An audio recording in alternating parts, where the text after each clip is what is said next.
सीधा में सीधा नहीं तो डोमी करिया और मैं छत्तीसगढ़िया और मस्तूरिया जी जन लिख के गए है, सीधा हा सीधवा रहन दो, छेड़ा छाड़ी मत करो।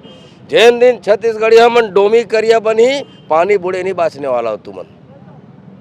और लोकतांत्रिक ढंग से ही एक मन के माकूल जवाब दिए जाही। हमन संविधान ला मानने वाला है, एमन संविधान ला खत्म करने वाला है, संविधान बारने वाला है, मनुस्मृति लाने वाला है मन ये देश में।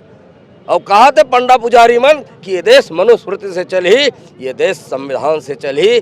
सबला हक, सबके अधिकार, सबके भाषा, सबके संस्कृति यहाँ स्थापित करे जाइए देश में। और छत्तीसगढ़ में छत्तीसगढ़िया मन के नाम गांव पता ठिकाना ला बदले के कोशिश मत करो, नहीं तो मिश्रा जी जहाँ लाए हो ना तिहल वापस WT भेज दिए जाही। और काम ला जोहार छत्तीसगढ़ पार्टी करे।